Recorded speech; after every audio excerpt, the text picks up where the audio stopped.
Quando a gente fala de afroturismo, a gente fala de pessoas negras nessa visibilidade, mas a história é de todos nós. Eu sempre falo que uma cidade boa para o turista é aquela que primeiro é boa para o morador, porque não tem um espaço separado ali, né? O que é o espaço do turista e o que é o espaço do morador.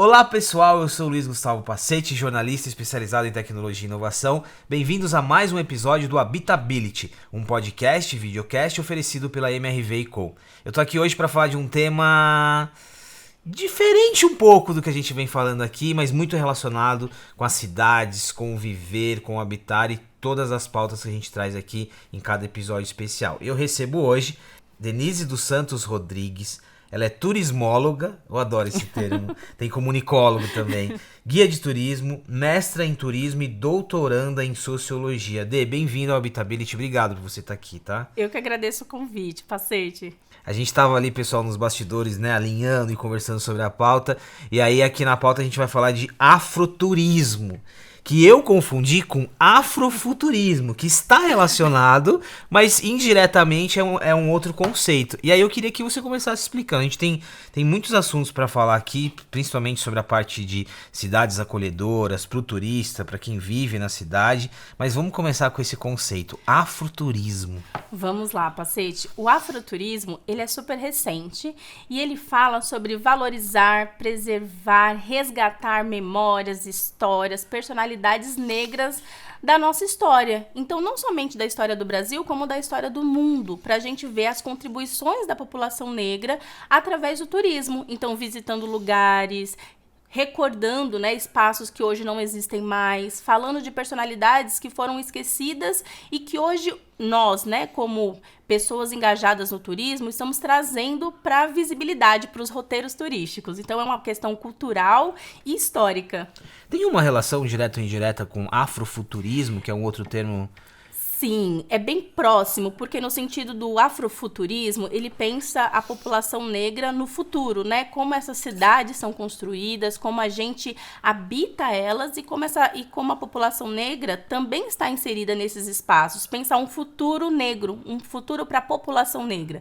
E aí, nesse aspecto, a gente entra também na questão do ficcional, né? O afrofuturismo está muito ligado à questão do universo da ficção, mas também do hoje, desse futuro ancestral, de trazer esses resgate dessas memórias. Por isso que no afrofuturismo tem muita tecnologia envolvida, né? Tem um lado da ficção, mas também tem uma questão da tecnologia ancestral, essa sabedoria, né? Isso, é a gente ligar o passado, o presente e o futuro junto na mesma coisa. Então, quando a gente resgata essas personalidades negras e pensa um futuro para a população negra nas cidades, por exemplo, a gente também está sendo um pouco afrofuturista. E aí, falando de afroturismo, você já deu um exemplo que é um conceito além de Brasil, né? De vários aspectos.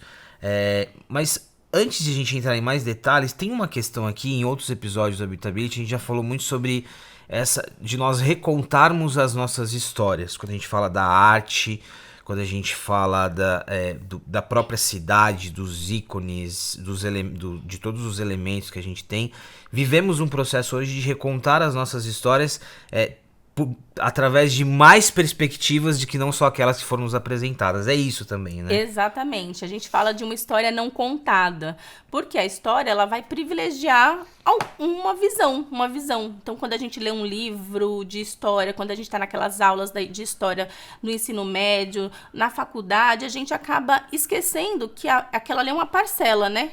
Aquele ali é um recorte da história. E muitas pessoas, muitas populações ficam de fora, né? O que aconteceu com essas pessoas? Como é que elas se desenvolveram também de acordo com essa perspectiva? Então, quando a gente amplia, né, fala dessas histórias não contadas, a gente conta uma outra versão também de lugares que a gente já conhece, de passagens que a gente já conhece da nossa história. E aí, no caso do afroturismo, e agora olhando para o Brasil, além de São Paulo expandindo um pouco, me parece que tem muita riqueza do ponto de vista de narrativa e de história que a gente desconhece, né?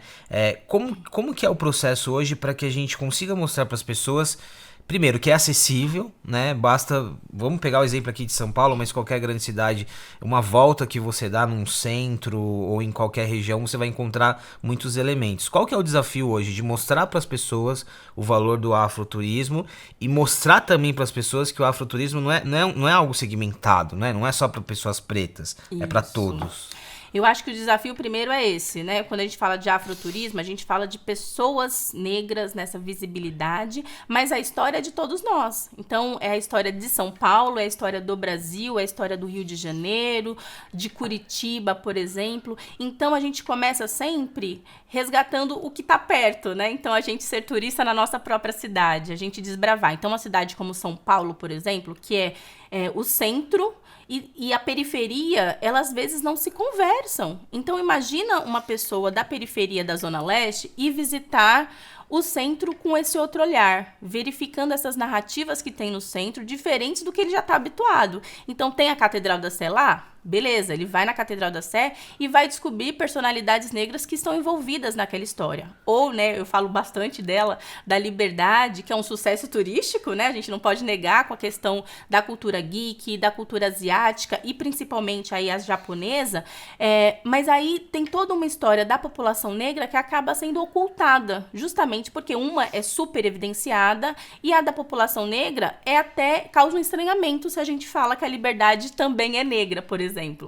É tão interessante, e você que não é de São Paulo, não está habituado aqui, como você disse, o bairro da Liberdade ele é muito conhecido por essa questão asiática e é quase como se você se transportasse para a Ásia de fato, por tudo, por causa dos restaurantes, das lojas, mas isso que você falou é muito interessante. Às vezes a gente, é um bairro ali que tem, né, que está relacionado à construção de um povo originário da Ásia, mas tem uma história ali que pode ser quilombola, que pode ser de um povo originário. Isso é muito interessante. E no fim, se a gente refletir, isso vale para vários bairros e localidades do Brasil que são associados especificamente a um recorte, né? Sim, a gente fala em João Pessoa, acontece muito. Então, quando você vai fazer as caminhadas, normalmente os tours são Jampa Negra, né? João Pessoa Negra, Recife Negra, Olinda Negra, São Paulo Negra, Rio de Janeiro, aí o Rio já pega a Pequena África.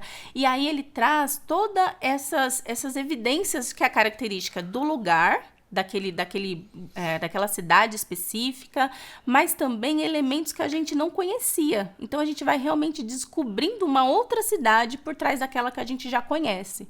E aí, você falou do desafio, né? O desafio é que as pessoas se apropriem disso, se conheçam, né? Primeiro, conheçam e falam assim, é para mim também, é para você que é uma pessoa branca, uma pessoa asiática, conhecer aquela história para replicar. A gente vai fazendo aquele trabalho de formiguinha e todo mundo contando essas histórias para que todo mundo saiba também dessa outra versão e integre, né? Eu acho que um dos motes principais é esse. Integrar a participação negra na nossa construção da sociedade brasileira para além do processo de escravização, porque fica muito ali fechado. Então você fala, como é que os negros vieram para cá? Eles vieram escravizados. Mas para além disso, quais foram essas contribuições, quem são essas personalidades negras que participaram do processo abolicionista e da construção das nossas cidades como elas são hoje. Então, é um processo mesmo. Aqui é um outro aspecto que eu acho muito interessante também. Sim, precisamos discutir o racismo. Sim, o racismo ele vai estar presente na história e na estrutura de uma pessoa preta, mas é o que você falou, assim, e isso passa pelo exemplo de contar a história diante de outras perspectivas. Tem muita arte, muita cultura, muita gastronomia, muita política, tem muita contribuição aqui. Eu acho isso muito interessante. É um aprendizado também, mesmo para as pessoas que acabam se habituando de conhecer muito alguns lugares especificamente, de você redescobrir esses lugares, né, com outros olhos e com outras perspectivas. Odê, do ponto de vista comercial, agora falando de empresas especializadas, de pacotes, quando a gente fala de afroturismo, já é algo estabelecido?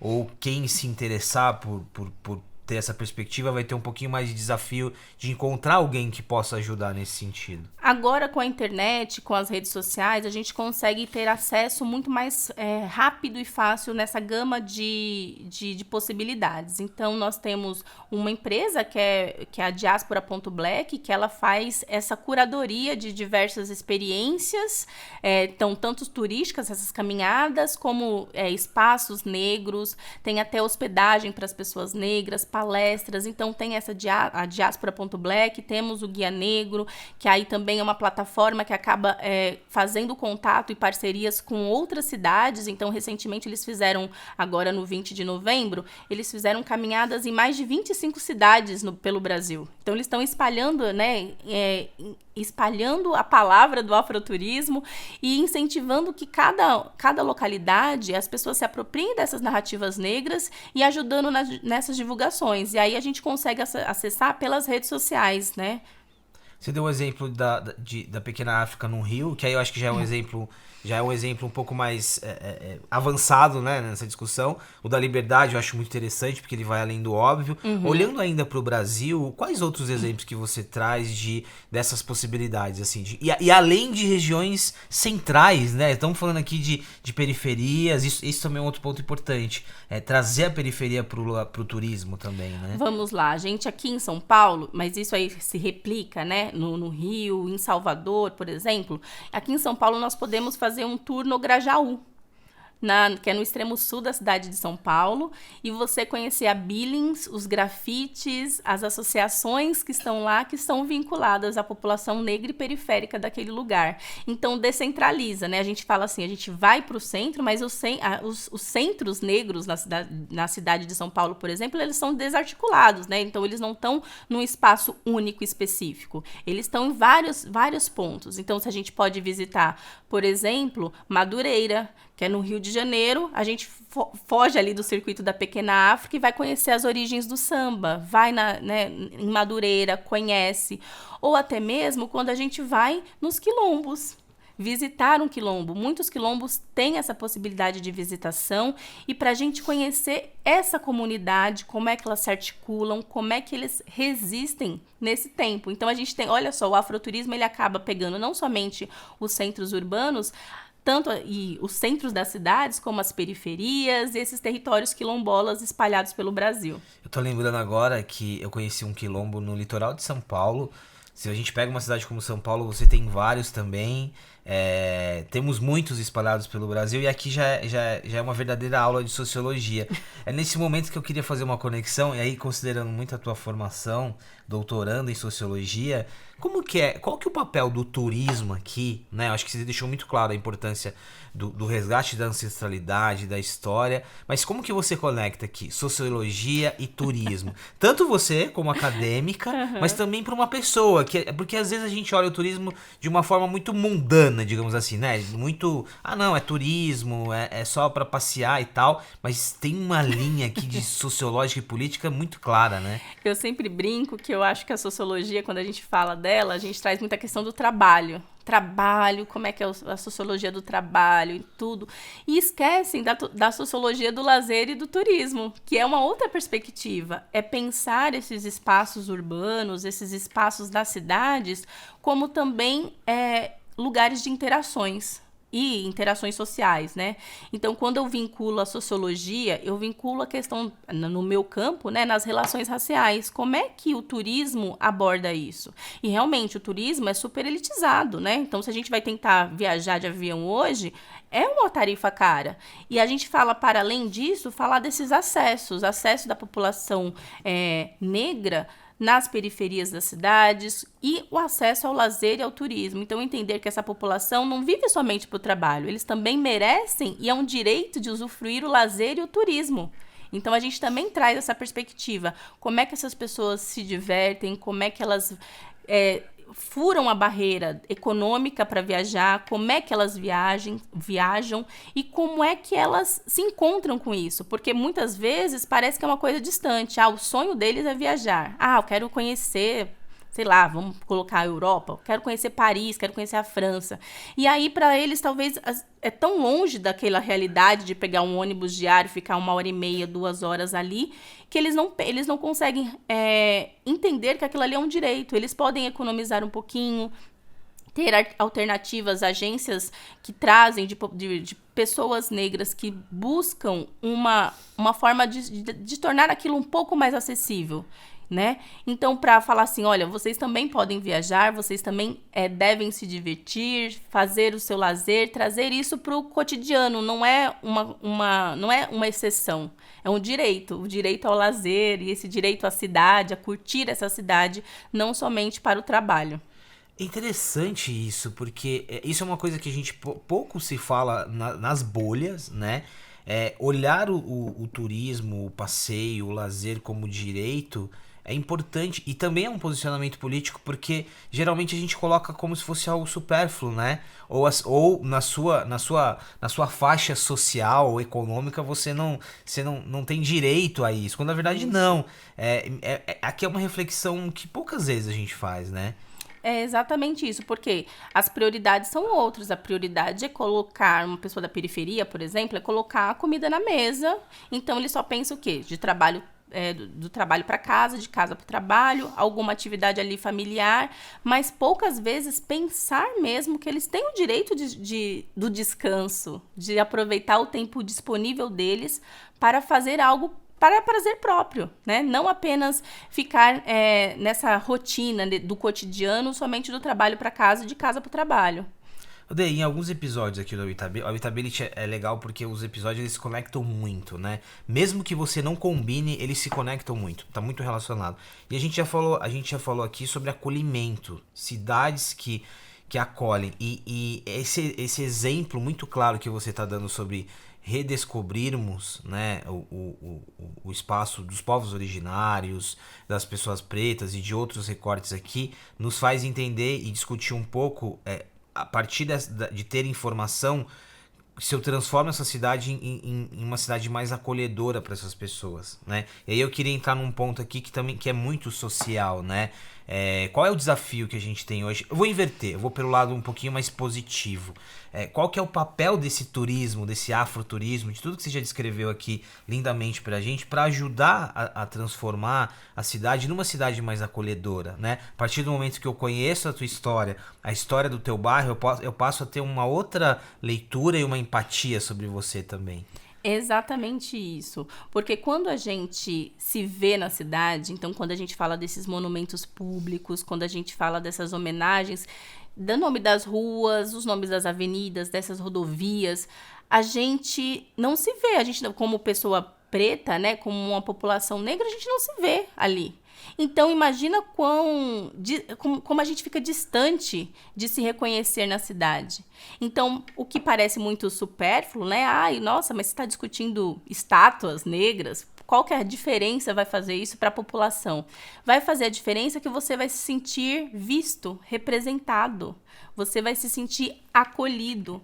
Eu sempre falo que uma cidade boa para o turista é aquela que, primeiro, é boa para o morador, porque não tem um espaço separado ali, né? O que é o espaço do turista e o que é o espaço do morador. Ambos interagem no mesmo lugar, uns lugares com mais movimento que outros para os turistas e outros que as pessoas, os moradores daquele destino, às vezes não vão por justamente, já tá ali, qualquer dia eu vou, é fácil acesso, ou até mesmo eles não se sentem pertencentes àquele espaço. Então, quando a gente fala desse afroturismo e de se ver na cidade, se reconhecer na cidade, é essa barreira que a gente tem que furar, né, do acesso e do conhecimento mesmo, que eles podem sim fazer, andar pela cidade e olhar e conhecer outras possibilidades de interação com ela, não apenas que se vincule ao trabalho, né? Tem o lado óbvio do turismo, que é gerar renda, né, e aqui isso está muito claro, mas esse é o outro lado, é o outro valor que existe aqui, né? Primeiro, acho que desse reconhecimento que o lazer, o turismo, ele é sim um direito, mas essa questão do acolhimento, assim, a partir do momento que eu conheço a tua história eu consigo criar ali uma empatia, até porque a gente está falando da mesma cidade, né? A gente está falando do mesmo espaço. Qual que é o desafio? Você já deu um exemplo ali um pouco quando eu perguntei sobre o aspecto de negócios, de iniciativas, que são iniciativas, claro que são iniciativas que demandam um esforço de muitas pessoas, né? Agora, em termos de escala, quando a gente fala de políticas públicas para fazer com que o afroturismo avance, políticas públicas para nos ajudar nesse olhar das novas narrativas, de recontar algumas histórias, como que a gente está nesse sentido? A gente ainda está numa fase muito inicial, né, quando a gente fala de políticas públicas. Por que que eu falo isso? Porque, primeiro, que o Ministério, a gente tem que, as instâncias, né, a instância maior do turismo, aqui no Brasil, é o Ministério do Turismo, e aí, a partir dele, que ele pensa em regionalizar o Brasil muito grande, né? Então a gente tem que regionalizar, pensar as especificidades de cada região. Então a gente precisa de editais que fomentem essas rotas que contam a história negra, dada as características de cada lugar. Então a gente vai falar da região norte, vai ser diferente de falar da região centro-oeste, da nordeste, do sul e do sudeste, mas precisa de um incentivo. Quando o Ministério volta a sua lente, né, colocar ali o holofote dentro do afroturismo, ele fala assim, olha, isso é importante para o nosso país, é importante para a nossa visibilidade e entendimento como nação. Então, quando a gente vai fazer essas divulgações entre os estados, que esse é o papel do Ministério do Turismo, a gente precisa desse incentivo. O Ministério do Turismo precisa reconhecer e auxiliar nessas políticas de fomento a essas rotas, a esses afroempreendedores, e de como, às vezes, no básico, numa capacitação, ele tem a ideia, mas não sabe como executar. Então, o papel do Ministério é de auxiliar, traçar caminhos para que isso ocorra e depois, a nível estadual, né, aí os governos e até mesmo municipal. O Ministério, além do Ministério do Turismo, nós temos o papel da Embratur, mas o papel da Embratur é um pouco diferente, porque ele fomenta e divulga o Brasil no exterior. Então, ele vai pegar produtos já formatados e divulgar isso nos outros países, nas feiras, aparecer ali no aeroporto, quando a gente viaja, aparece ali as cidades, as praias, as pessoas. E o papel da Embratur é divulgar essa diversidade de uma forma que mostre toda essa potencialidade, não somente do afroturismo, mas como o turismo com os povos originários, falar dessa diversidade cultural e ambiental, né, que a gente tem um ecoturismo muito forte, um turismo de sol e praia muito forte, mas nós temos essa cultura que precisa ser resgatada. Então, cada um em sua instância auxilia de uma forma. A Embratur agora, por exemplo, tem uma coordenação de afroturismo, justamente para pensar. Então, toda hora que eles vão pensar numa divulgação, eles vão pensar, olha, a gente pode pegar o Rio de Janeiro, dessa vez a gente vai divulgar Recife, São Luís do Maranhão, a gente pode trazer algumas coisas da cultura negra. Então, quando a gente pensa em políticas públicas, a gente pensa nesse holofote de trazer essa visibilidade para o afroturismo e de galgar alguns caminhos para que isso fomente essas iniciativas negras.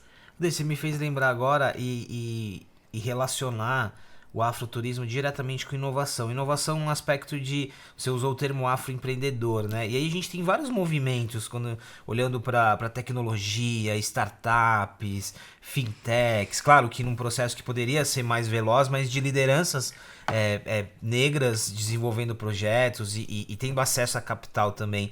E aí aqui eu lembrei muito do trabalho do Vale do Dendê, lá em Salvador, que é um trabalho voltado à inovação, ao fomento de startups, mas que traz um aspecto cultural, de festivais muito importante. E aí aqui a pergunta essa relação agora com inovação, afroturismo, a importância de pensar o afroempreendedor, que pode ter oportunidade hoje de ter uma startup Turistec, tá certo? De ter uma Turistec, para usar um termo na moda.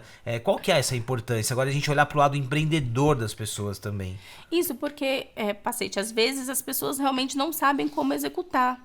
Então, quando a gente fala de afroempreendedor, a gente está falando de pessoas que muitas vezes não têm uma noção de como acessar isso. Então, ele tem a ideia e fica congelada ali, porque eles não têm... como é que eu vou implementar isso? Como é que eu vou divulgar o meu empreendimento nas redes sociais? Como é que eu vou utilizar a tecnologia a meu favor?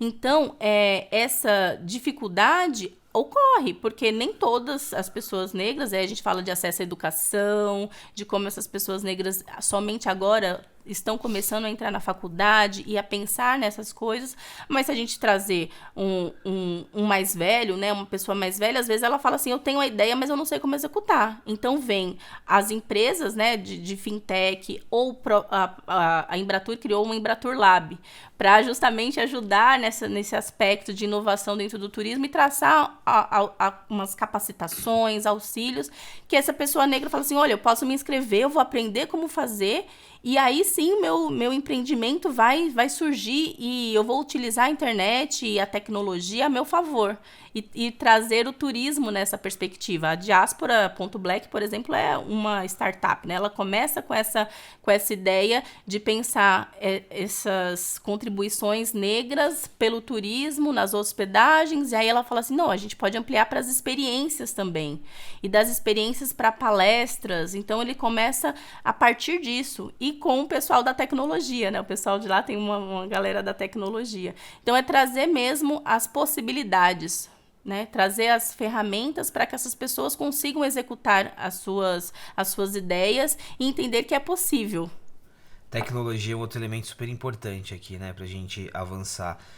Pra gente seguir para uma outra parte que eu gosto muito de tratar aqui no Habitability, muitos engenheiros, arquitetas, muitos profissionais que são responsáveis por construir esse nosso presente e futuro nos acompanham.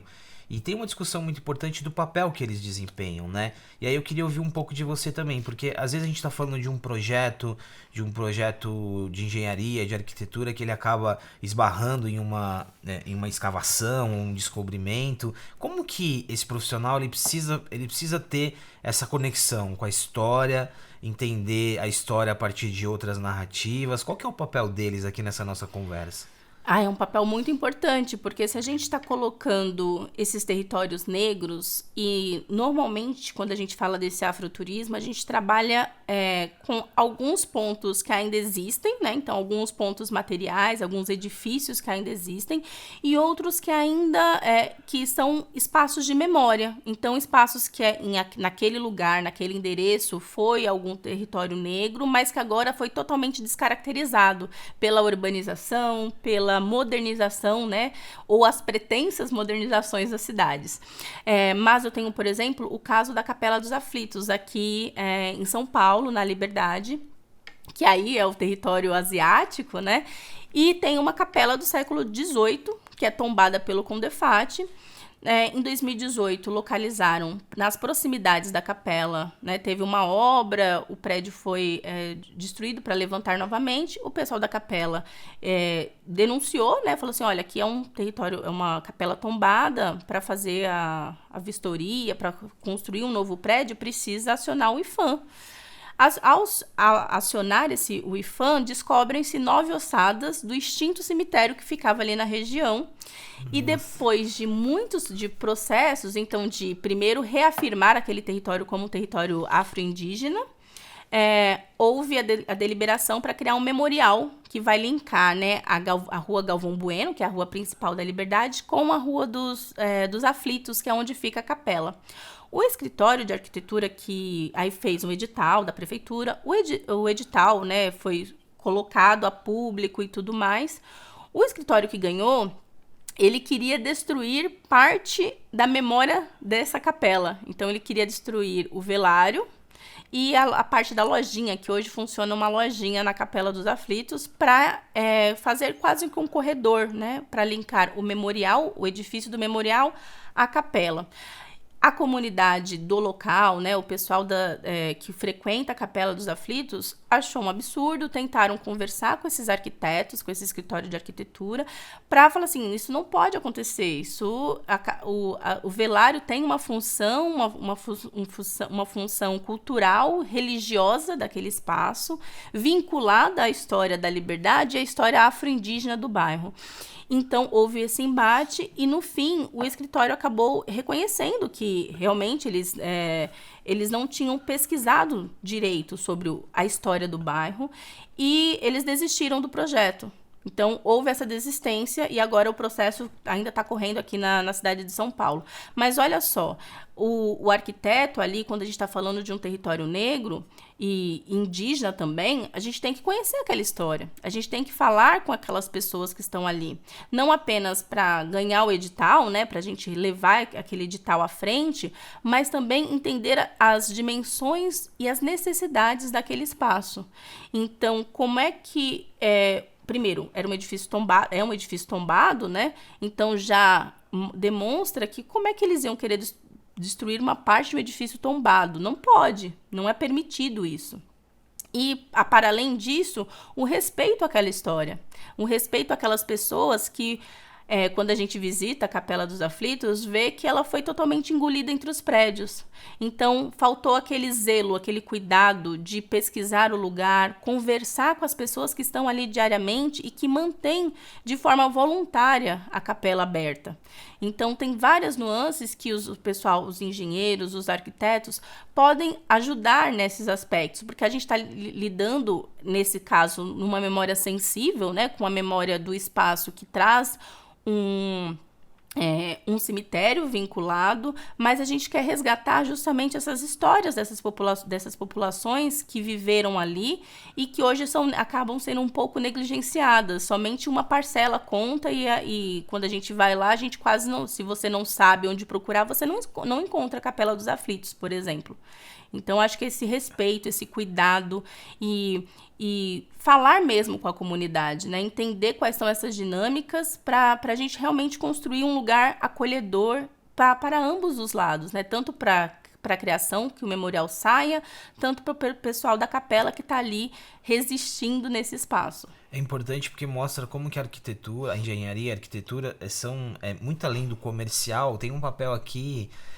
social e de conexão com a história muito importante, né? E eu acho que fica aqui um olhar para quem está se formando, para quem tá se atualizando nesse segmento, como é importante ter o conhecimento da história, né? Um projeto ou outro você pode se deparar com a história ali na tua frente, e aí, o que a gente faz? Exatamente. Muito legal. Eu sempre digo que cada conversa aqui muda muito a nossa perspectiva, né? Então, acho que quando eu estiver fazendo turismo e eu acho que muda muito o meu olhar sobre os lugares. Inclusive, quando a gente fala de afroturismo aqui, muda muito o olhar sobre os povos e sobre a nossa ancestralidade, né? Que no fim é de todos, né? Para terminar, e aí é uma conexão para fechar aqui, voltando ao que eu te falei do lado social e político que tem aqui. No fim, e você deixou isso claro em vários momentos, como que o afroturismo ajuda a gente a combater o racismo, definitivamente, né? O papel didático que ele tem aqui. Eu acho que pensar essas formas não convencionais de educação, né? Para além da sala de aula, eu acho que um dos principais motivos do afroturismo está em evidência agora. Porque quando a gente fala de uma educação não formal, a gente está ali num espaço de lazer, então você está indo conhecer sua cidade, fazendo um city tour ali pelo centro, enfim. Você está indo conhecer essa cidade e você descobre curiosidades, você descobre pessoas que você não fazia ideia. Então, quando a gente faz isso, a gente está fazendo um processo do antirracismo, porque essas histórias não foram contadas. Passou muitos anos para que elas ficassem em evidência, e não é de hoje que esses movimentos negros tentam deixar elas em evidência, mas com o afroturismo a gente consegue sistematizar num roteiro turístico. Então a gente consegue pensar, para além das curiosidades, a gente pensa em personalidades negras e pensa a história das cidades. Então a gente vai pensar os nomes das praças, os nomes das ruas, os nomes desses heróis que são escolhidos por um poder público, né? Que esse poder público escolhe, por que que eles escolhem? Então, quando a gente começa a se questionar isso através de um roteiro turístico, a gente começa a combater esses preconceitos, né? Por exemplo, de pensar que a população negra não tinha ofício, não tinha uma especialidade, não tinham técnicas e sabedorias específicas trazidas de África, que hoje a gente acaba falando assim, olha, é assim porque é assim, mas não, é porque trouxe um conhecimento, trouxe uma sabedoria, aquelas pessoas foram trazidas à força para cá e contribuíram para as transformações da cidade e para os desenvolvimentos do país. Então, quando a gente faz isso, a gente está combatendo o racismo, porque a gente tira a população negra dessa parte subalternizada, né, de vê-los somente como subalternos e começa a enxergar como uma população ativa de diversas frentes, em diversas camadas e trazer personalidades que antes a gente provavelmente não conheceria se não fosse por aquele roteiro turístico. Eu queria super agradecer, aprendemos muito aqui com essa conversa. Eu acho que eu tiro uma parte de tantas coisas legais que você trouxe, o olhar do turismo, do lazer como um direito, né? E aí, a partir disso, o direito também de conhecer a história e de conhecer a história a partir de outras narrativas, de outros pontos de vista. Muito obrigado pela presença aqui no Habitability. Eu espero que você tenha gostado. Eu adorei, o passeio foi ótimo. Muito obrigada pela oportunidade e espero que o pessoal agora busque roteiros de afroturismo para conhecer mais essas cidades, porque olha, vocês vão descobrir coisas maravilhosas. Fica a dica. Para quem está em São Paulo, já pode começar pela Liberdade, foi um exemplo que a gente falou bastante aqui, mas enfim, todo o Brasil. É isso. E depois a gente combina para falar só sobre o afroturismo para além do Brasil, que imagina o tanto de descobertas e dicas que você não pode trazer. Muito obrigado, viu, pela presença aqui. Pessoal, esse foi mais um episódio especial do Habitability, que conecta com muitos outros que a gente já trouxe aqui sobre alimentação, sobre o consumo sustentável, sobre a nossa relação com a cidade e por aí vai. Nos vemos no próximo episódio dessa série especial que fala do futuro, do habitat. E é isso, muito obrigado e até o próximo. O podcast Habitability é um oferecimento da MRV & Co, uma plataforma habitacional composta pela MRV e outras 4 marcas, Lugo, Sensia, Resia e Urba.